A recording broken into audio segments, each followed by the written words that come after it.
Hello বন্ধুরা, আমার চ্যানেলে আবার তোমাদেরকে আরেকটিবার স্বাগত। আজও এসছি একটা রান্নার ব্লগ নিয়ে। দেখতেই পাচ্ছ, আজকে করব আলু পটলের একটা রেসিপি। বাড়িতে রান্নার কিছু নেই, ভাবলাম আলু পটল দিয়ে একটা রসা রসা করা যাক, তাই নাম দিলাম আলু পটল রসা। প্রথমে পটলগুলোকে আমি ফ্রাই করে নিচ্ছি।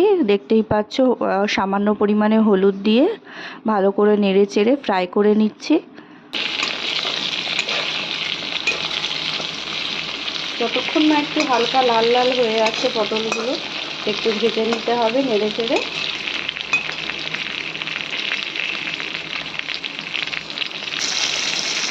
পটলগুলো দেখতে পাচ্ছ একটু লাল লাল হয়ে এসেছে, মানে পটলগুলো ভাজা আমার হয়ে গেছে। এবার এই ভাজা পটলগুলোকে আমি তুলে নেব।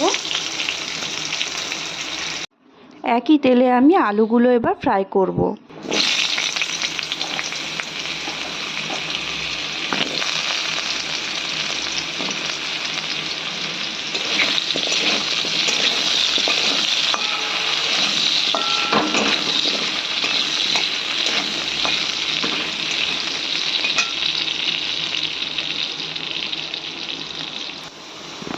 আলুগুলো ভাজা কমপ্লিট হয়ে গেছে, আলুগুলো এবার তুলে নেব।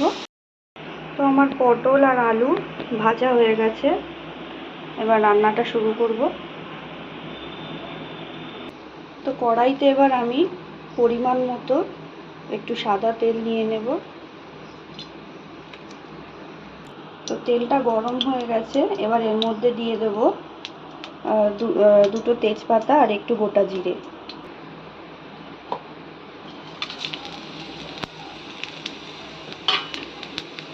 দিয়ে একটু হালকাভাবে নেড়ে চেড়ে নেব।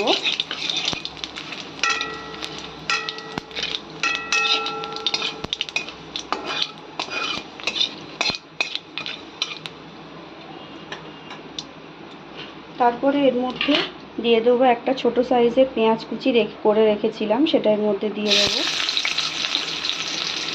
দিয়ে একটু নেড়ে চেড়ে নেব।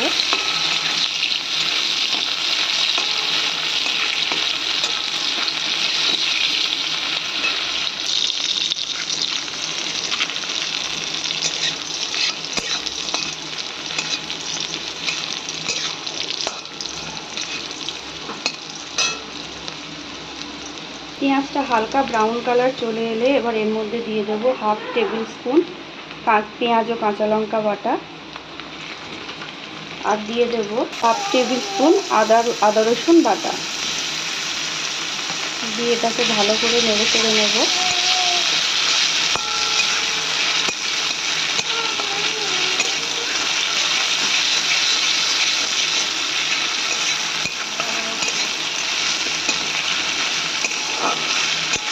তারপর এর মধ্যে একটু দিয়ে দেবো টমেটো কুচি।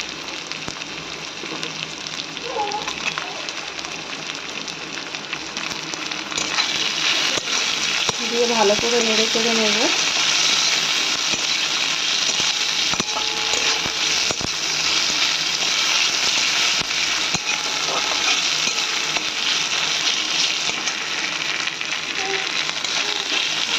এবার এর মধ্যে মশলাগুলো দিয়ে দেবো।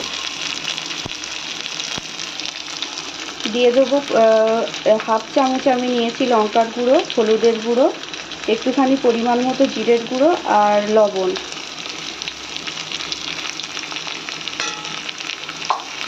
দিয়ে এটাকে এবার নেড়ে চেড়ে নেব।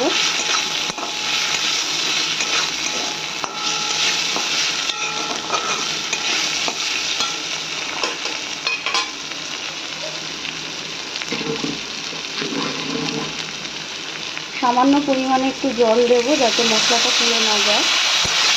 দিয়ে ভালো করে মশলাটাকে কষিয়ে নেব।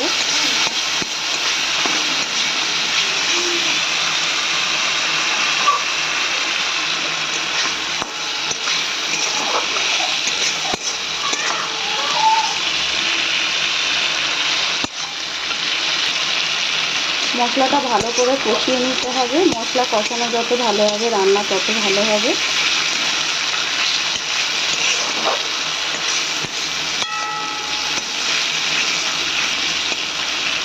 যতক্ষণ না গা থেকে তেল ছাড়তে শুরু করছে ততক্ষণ মশলাটা কষিয়ে যেতে হবে।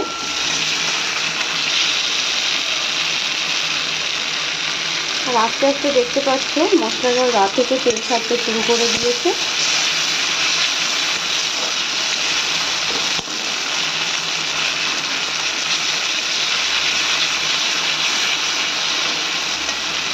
মশলাটা ভালো করে কষিয়ে নেওয়া হয়ে গেছে।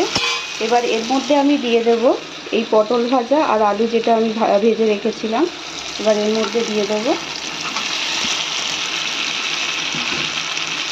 দিয়ে ভালো করে নেড়ে চেড়ে নেব।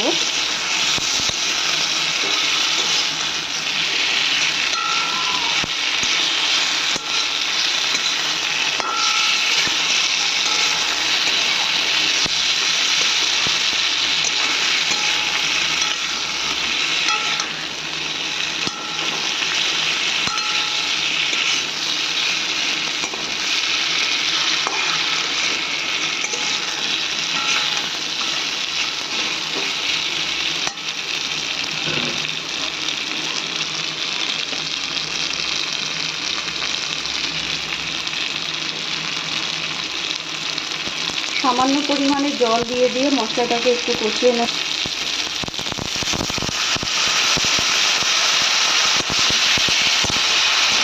খেয়াল রাখতে হবে যাতে তলাটা না ধরে যায়, পুড়ে না যায়। এবার এর মধ্যে আমি সামান্য পরিমাণে একটু টক দই দেবো। টক দইটা আপনারা ইচ্ছা করলে নাও দিতে পারেন, যারা পছন্দ করেন না। টক দই দিলে একটু স্বাদে খেতে ভালো হয় আর কি, এই জন্য দেওয়া।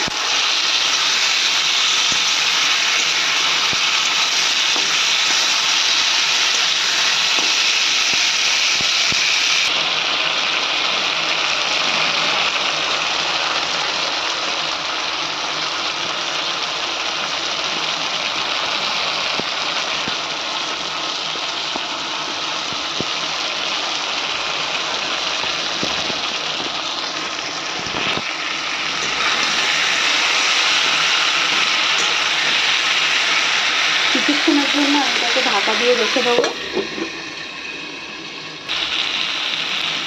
তো রান্নাটা প্রায় হয়ে এসছে। যেহেতু একটু হালকা জল দেবো, মানে একটু কষা কষা করব, খুব ঝোল করব না, ওই জন্য সামান্য পরিমাণে একটু জল দিয়ে আবার কিছুক্ষণ একটুখানি নেড়ে চেড়ে নেব।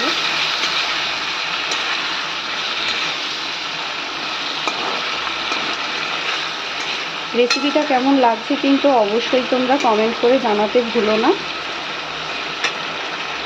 আর যারা যারা এখন আমার চ্যানেল সাবস্ক্রাইব করোনি, অবশ্যই কিন্তু চ্যানেলটা সাবস্ক্রাইব করে দিও এরকম আরও রেসিপি পেতে। তো পটল আলুর দোরমা একদম রেডি। রেসিপিটা কেমন লাগলো কিন্তু অবশ্যই কমেন্ট করে জানিও।